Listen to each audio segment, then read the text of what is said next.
I was on the track team as a freshman, and all these seniors know that they had all their experience, but I knew I was a runner all the way through grammar school, and I thought, well, I can do fine. Got out there on that first race.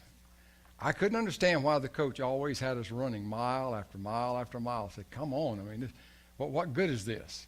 Until I got that first race. It was the 880.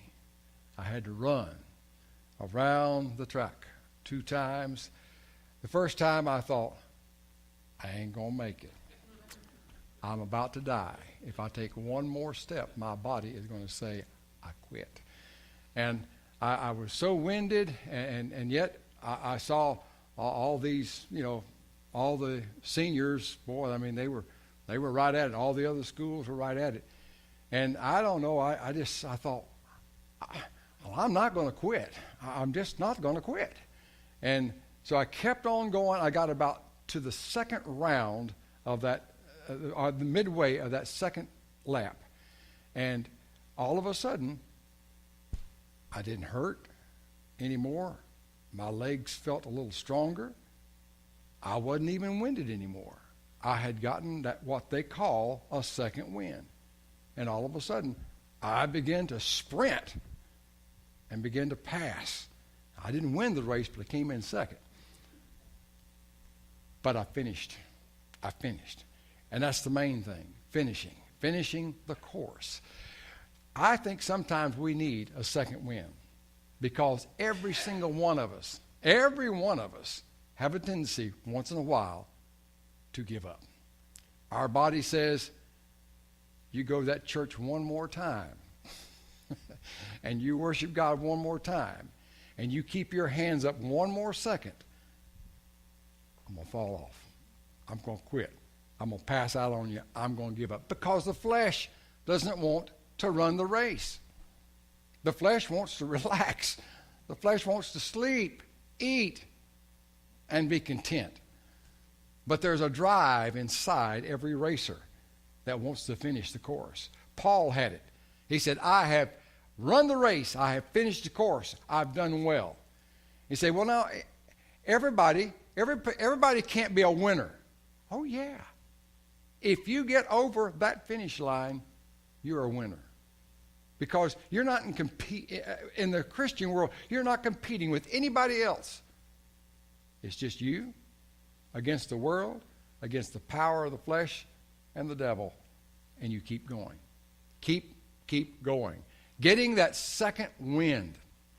How many of you have ever experienced that? If you've done sports in any manner, you will have experienced a second wind come, just being able to keep going stronger.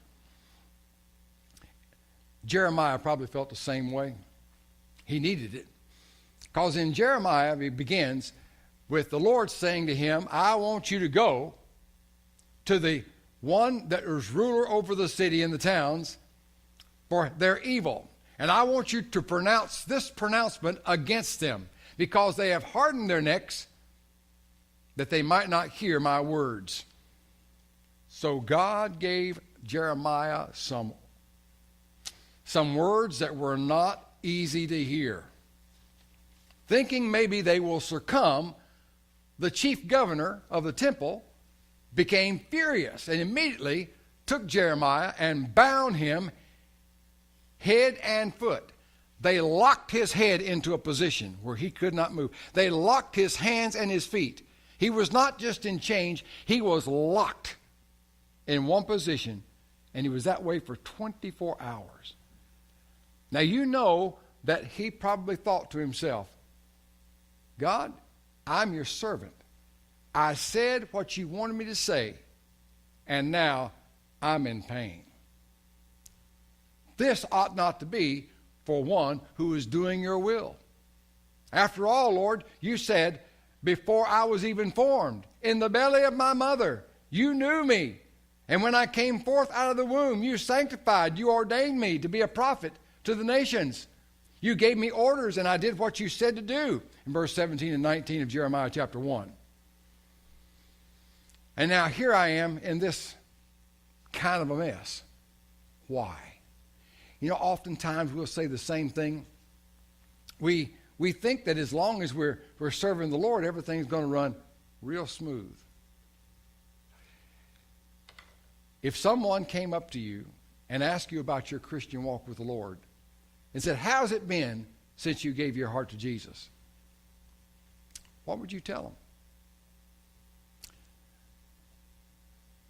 I'd have to say, it's been wonderful, and I wouldn't take anything for it. And if I had to do, I'd do it even earlier in my life. Has it been easy? No. Has there been bumps in the road? I say, man, there have been more than bumps in the road. That means sometimes the road is entirely washed out. But you find a way and you keep going.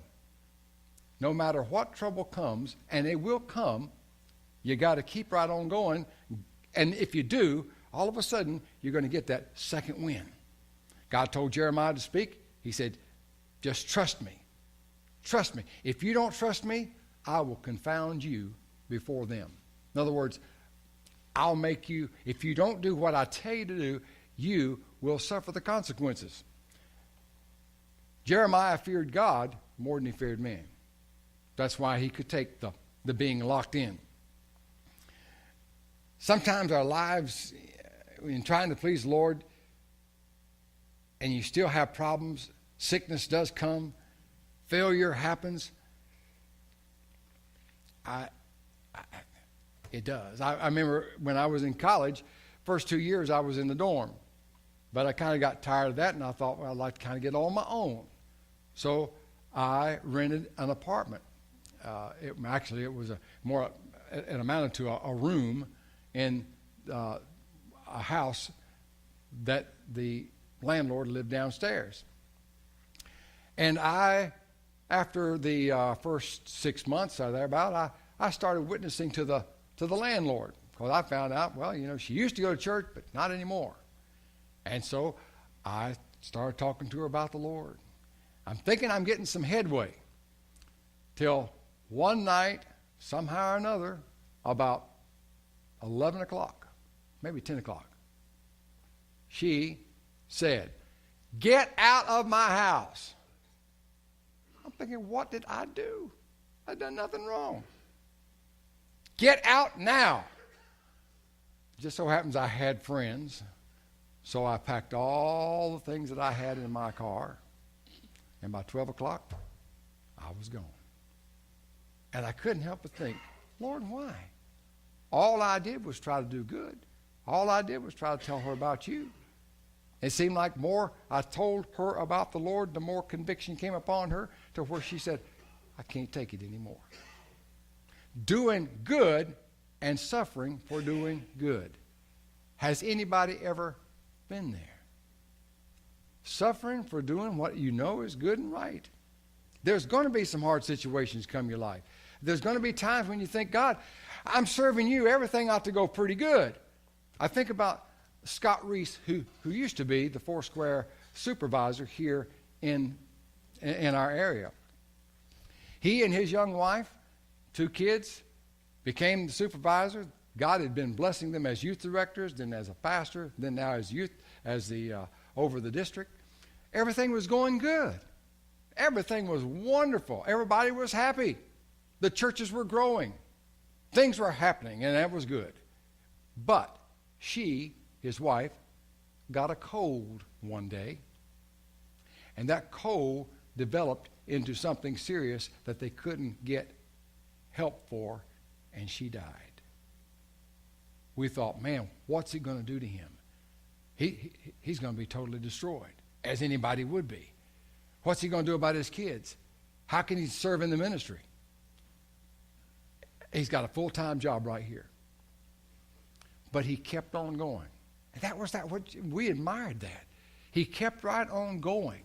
He still functioned well as a minister. He still functioned well as a child of God and as a daddy. God gave him a second wind. Because a few years later, he fell in love again. They had twin daughters. He is happy as a lark. God has restored him. Oh, yeah, you miss your first wife. You do. You can't escape the fact that you love someone and you miss them. But God gave him a second wind, a second chance. And he is still ministering full and strong. Not as supervisor now, but as the pastor of a church up in the northern districts. And God is blessing him abundantly. Why? Because he didn't quit. He didn't throw up his hands and say, you took my wife, my ministry, I can't do anything. I quit. So many of our Christian family quit over the least little thing that goes wrong. And I'm saying, hang in there. Keep on going. I've seen a lot of people come into this church right here. And you could probably name some of them as well. And everything was going good. And then something went wrong. They quit.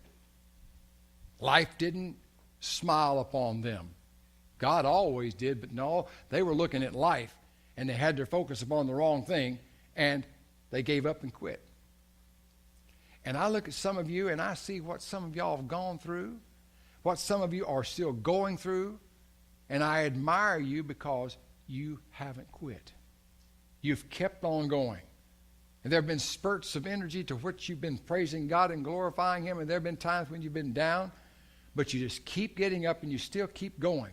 You don't stop the race. You keep on moving, and God glorifies you. The Bible says in 2 Timothy 1, verse 9, he has saved us and has called us with a holy calling. When you see the word us there, that's not talking about those who have entered in to seminary. It's not those who are on the mission field. He has called us. When you see the word us right there, it's talking about all of us. He has saved us and he has called us with a holy calling. Not according to our works, but according to his own purpose. God's got a purpose for you. You know, when I ran the 880, there was the mile, then there was the sprint, and then there was the pole vaulting and all these other things too. Everybody had their purpose, their training. Every single one of us will not be doing the same thing, but we are on the same team, and as a result of that, we're going to cheer one another on. That is so important. So every one of us have a calling to hear his voice, to proclaim his word, and not fear man, but trust God. Do what he says. I think about this little boy who went into his daddy's office, and daddy was a pastor. And daddy was writing things down, and he said, Daddy, what are you doing? He said, well, I am writing down what God wants me to say. He said, if God's telling you what to say, why are you crossing out all those words? Sometimes we cross out a lot of words. Say, I can't say this, God. It might hurt their feelings. I can't say this. It might embarrass me. You know, if you give it in love, they know that you care about them. They're not going to be offended by it. Or they shouldn't be offended by it. But if they are, you still do what you do because God said to. 2 Timothy 1, verse 11. Unto us is appointed a preacher, an apostle, a teacher of the Gentiles, for the which cause Paul said, I have suffered. He's called you to be a preacher, called you to be an apostle, called you to be a teacher, called you to be his children. And he said, and you will suffer. Kind of makes you want to run down to the altar and say, Lord, here I am. Come on, use me. I'm ready to suffer. I don't think anybody comes to the altar and says, here I am, Lord, let me suffer. You don't have to because you're going to do it anyway. Every single one of us is going to experience it. So many of us just want to quit, though, when times get hard and bad. if God is God and he's all powerful and he loves me, he's not going to let anything bad happen to me, nor will he let anything bad happen to my family. No one is ever going to get sick, and no one is ever going to die. No one is ever going to have an accident. There's never going to be a problem. There's never going to be a care. Never. Wow. That's quite a statement. You're talking about heaven. You're not talking about here on earth. Because while you're here on this earth, Jesus said, you will have trouble. You will have tribulation. But fret not, I've overcome the world. I was ministering in a church up north, and all of a sudden, at the very end of the word that I spoke, a girl came running to the altar and just poured her heart out to God. I tried to talk with her after the service, but she was just so broken and she couldn't speak. And I, of course, traveling, I had to leave without knowing all her story. She wrote me a letter about a week later. I want to explain to you what has happened and how God has ministered in that service that night. She said, I was extremely mad at God to the extent that I even walked away from God because he allowed my grandmother to die. And I prayed for my grandmother to live. And because she didn't, I knew God had failed me. He didn't love me like he said he did. And I walked away from God, and I, for many years, have walked the way that I wanted to walk. But I come to realize, and I have no idea what was said in that service, but I come to realize during that service that God did love me, that I would have problems, and that many are the afflictions of the righteous, but God will deliver you out of them all. Then, Lord, please forgive me. And said, God so graciously loved on me that night, accepted me right where I was, and has healed me from the way that I was going. She had quit. Thank God for the grace to have that second wind to come upon her, to come right back to God. Thank God for a second chance. It's easy to give up on our faith. I mean, if it were not so, why would there be scriptures like this? Grow not weary in well-doing. I mean, if you're doing well, you'll never grow weary in it. But no, we will. So as a result, you just keep on doing good. Even though you don't feel it, you just keep on going. Grow not weary in well-doing. Jesus said, come unto me, all ye that labor and are heavy laden. Well, if we didn't have labor, if we didn't have a heaviness about walking the Christian life, then why would we come to him to find rest? For a just man falleth 7 times, but he rises up again. In this world, he said, you're going to have tribulation. Be of good cheer. I've overcome the world. Paul said, we are troubled on every side, yet not distressed. We're perplexed, but we're not despaired. We're persecuted, but we're not forsaken. We're cast down, but we're not destroyed. He also said, our light afflictions, which is but for a moment, worketh a far more exceeding eternal weight of glory. You hear all these scriptures talking about there are times when it's refreshing and we can just walk like we're walking on clouds. But then there are other times when you feel like you are in the mire, so much so. It's not that you're not saved. Don't ever think yourself to be out of the will of God if things start getting hard. You keep going. You keep moving in the direction you know God wants you to move. James says, take my brethren the prophets which are spoken in the name of the Lord for an example of suffering, afflictions, and of patience. Behold, we count them happy which endure. Think it not strange then, beloved, concerning the fiery trials that try you, as though some strange thing has happened to you.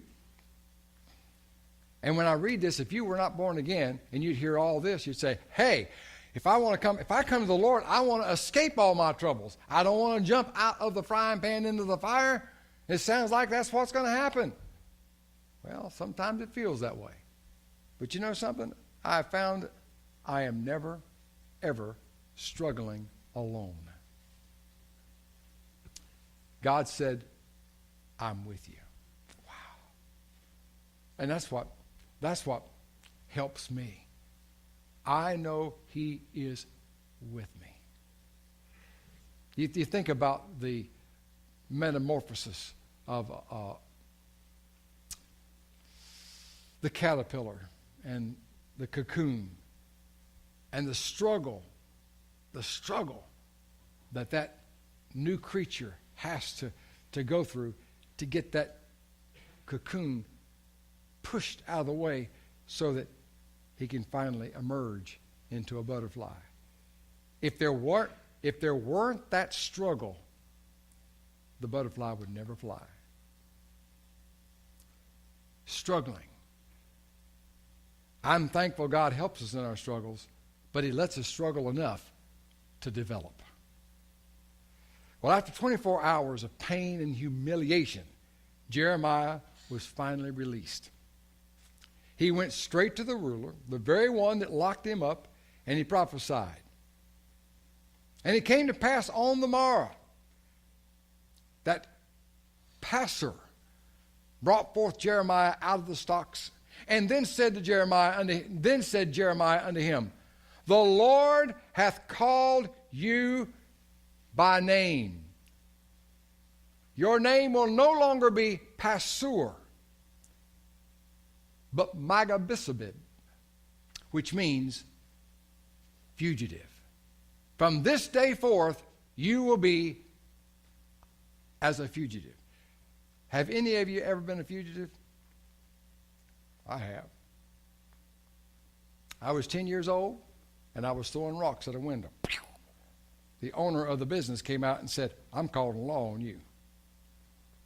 And he knew where I lived. And I'm telling you what, for that entire day, every police car was after me. Every cop was after me. I hid. I was a fugitive. I was David Jansen on the run. It's not a fun place to be. And that day forth, he, the ruler who had put him away, now God was putting him on the run. God has a way of vindicating. God has a way of giving you that second wind. You can go.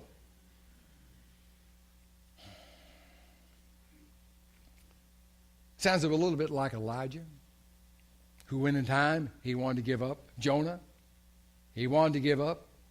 They'd had enough. Oh, Lord, take me home. Let me leave this place. But God's saying, I called you to preach. I will not forsake you. Obey me. As I was faithful to all the patriarchs, so am I faithful to you.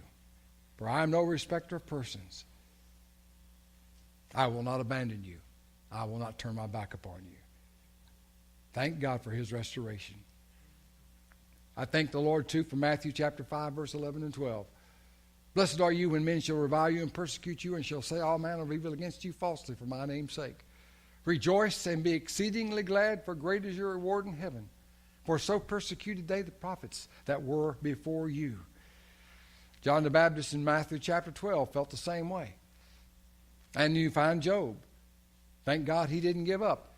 God gave him a second wind. And you might feel like, I'm in that place right now where I've grown weary. I'm at a dry place. I just don't feel God anymore. I'm wondering, I'm even doubting my salvation.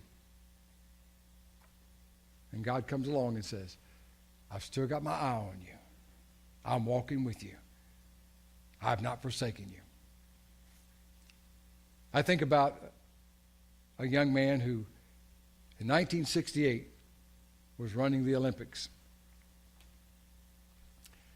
He ran 26 miles and 365 yards. That was the race. 26 miles and that many yards. That race was won by a young man from Ethiopia. And the crowd cheered for him. And just as the ceremonies were about to begin, all of a sudden the crowd heard sirens. A police car, then an ambulance pulled through the gate, which got all the attention of the crowd. And here they saw a young man, bloody, bandaged, and limping across the finish line. The crowd stood with an ovation and a loud roar of cheer, of acclamations about this young man, John Stephen. They interviewed him and said, "You lost the race way yonder. You fell the first mile, but you kept going. Why?" Wearing his country's colors, he proudly said, "My country didn't send me 7,000 miles to start a race. They sent me to finish." And that's what God has called all of us to do. He didn't call us to start a race. He called you to finish. Some are going to limp across the finish line. You will. But you're going to make it. Some of you are going to breeze like that Ethiopian right over the line. And some, like Paul, you fought a good fight, and you kept the faith, and you kept going. God breathed a second wind upon our examples in the Word. God will do the same for every one of us.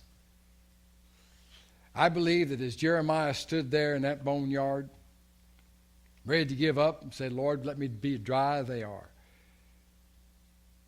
Did God say, "No, watch this"? And he blew a second wind upon that which used to live, and it dried up. And all of a sudden, flesh came upon those bones. Then they stood, breathed the breath of God, that second wind, and stood an exceeding great army. And God says, "I breathe upon you." Here comes the second wind. Isaiah 57, verse 18, "I have seen his ways. I will heal him. I will lead him also. I will restore and comfort him. I will heal the broken heart, and I will bind up their wounds." Don't let the devil break you down. You have a cloud of witnesses who are always there cheering you on. Hebrews 12:1, who says, "Keep going, keep going, keep going. You can make it." And ending today with Psalms 29. Psalms 30. Psalms 30, verse 11. "Thou hast turned for me my mourning into dancing. Thou hast put off my sackcloth, and you've girded me with gladness, to the end that my glory may sing praise unto you and not be silent." I don't know